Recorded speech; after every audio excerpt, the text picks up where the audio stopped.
everyone, fellow travel nurses. I today just wanted to talk to you guys about travel nursing and living in my camper. So it is me, my husband, and our 3 kids and our dog, and we live in a camper and we travel that way.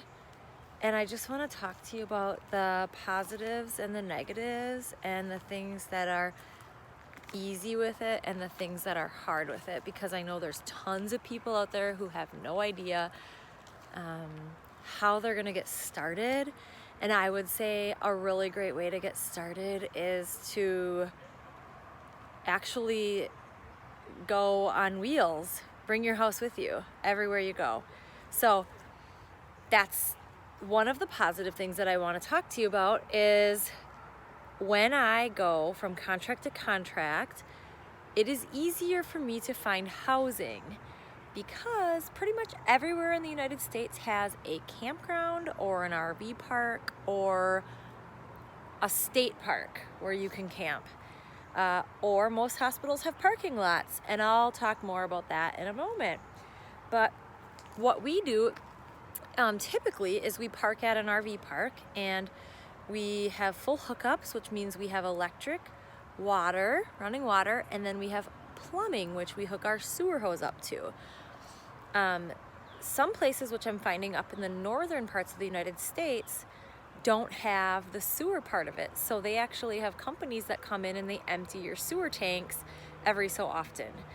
Now, I'm not going to get into that too much, but I wanted to talk about this because I have talked to other travel nurses who rent furnished apartments, or they'll rent a non-furnished short-term apartment. And first of all, they pay about 3 times the price I do for rent. I pay typically anywhere from like $500 to $700, and then some like more expensive places I've been to down in Florida, it was like $1,100 on non-season and $1,300 during the season of when most people go down there. So it just depends, but typically it's between $500 and $700 a month in rent when you bring your house with you. So I never have to pack between assignments. I can just basically like get all my stuff together and make sure to strap it down good so when we're on the road it doesn't fall everywhere. But otherwise, my house goes with me everywhere, all my stuff goes with me everywhere, and I never have to think about it. The only thing I have to think about is which RV park looks the nicest, and do I want to book for a full month right away, or do I want to book for a couple days and see how it is? Now, on the other hand, I do have a travel nurse that I work with who parks in the parking lot at our hospital, and she has a little camper. It's a camper van that she stays in, and she has electric, and she could hook up to water if she found it. I don't know how exactly she does that, but she says she can shower in it. So that's another way to do it. Also, what she does is she has a membership at Planet Fitness, and she just showers at their showers. So I don't know if you're single or if you're a family, but traveling with your travel trailer, your fifth wheel, your RV, all of these things are totally normal in the RV world, and they're totally doable. Okay, so you heard the positives about living in a camper. Cheap rent, you bring your house with you everywhere you go, you have all your stuff with you everywhere you go. So what are the negatives? The negatives, I guess if you look at it that way, is you have a tiny house. If you're one of those people who needs to live in a really big house or have 2,000 square feet or just like have your own space, living in a camper might not be for you. And that's okay. I'm not judging you on that. There are places that you can rent on the road. But a lot of times, if you plan on renting a house or an apartment on the road, you will pay triple the price. Sometimes, I know when I was looking in Texas, it was normal for a 12-month lease, $1,200 a month, let's say. If you want it on a short term, it's anywhere between $1,600 and $1,800 a month for that short-term lease. Now, some of you might say, oh my gosh, well, I'm making enough money as a travel nurse, like I can afford that. But here's my question to you. If you could get away with paying $700 a month living in your camper versus paying $1,800 a month, now that's like 2.5 times the amount. I'm doing math off the top of my head and that doesn't sound right, but I'm just saying, why would you choose to pay $1,800 a month if you have a camper? I mean, I get it. There's so many situations out there where like, I don't have a camper. Why would I think about living in a camper when I could just have an apartment? Well, you're correct. It doesn't make sense for you. On the other hand, I have to tell you that Cody and I actually bought our camper 3 weeks before we left for Florida. So for us, it made sense. We decided, hey, we're gonna start traveling and we're gonna live in our camper. And I walked through this camper and about 5 minutes into it, I'm like, we're buying this, we're gonna move into it. And it was like the grungiest thing ever, but I'm just saying, doable, totally doable. If you have a camper already, or if you're in a situation where you can purchase a camper pretty simply, then I would say that's the way to go. But anyway, but if you need to live in a very large home, or you just need like your own space every now and again, which I do, and I get my own space in my camper because I have a curtain and a door that blocks me from my children. So I do have my own space.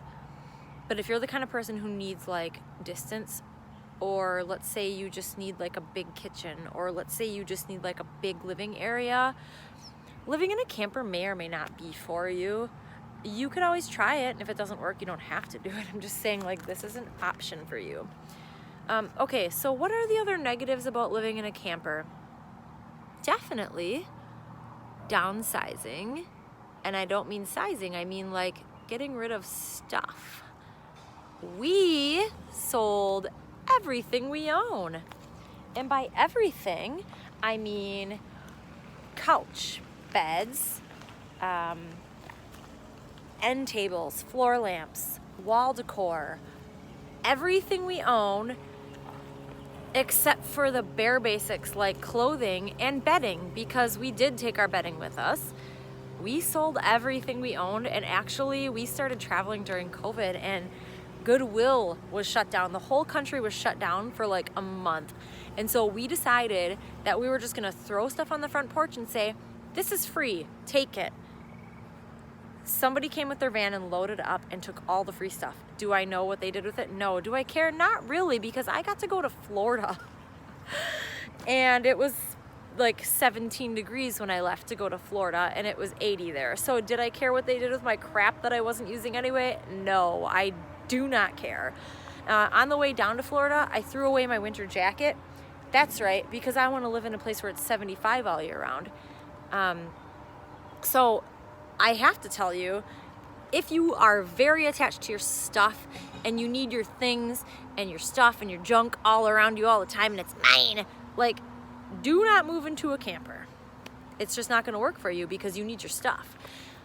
But if you're okay just like having one small closet and drawer of things, there's other storage options, by the way. We have like a bathroom storage, we have a bedroom storage, we have things like that. But if you need like a big walk-in closet, then like living in a camper is not for you.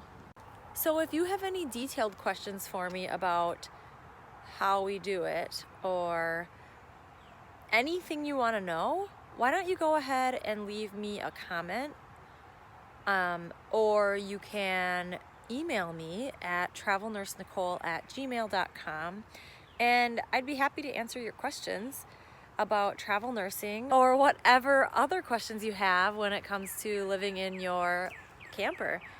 So I would encourage you highly to subscribe to this channel, as I do put out videos quite frequently on different topics, and it's kind of nice to be able to hear from other travelers or hear from people who are thinking about traveling when it comes to travel nursing. I think, you know, there's so many topics we can cover, and the more questions you ask, the more things I think to talk about. So keep in touch and keep asking those questions, because it gives me a good idea about what you guys want to know.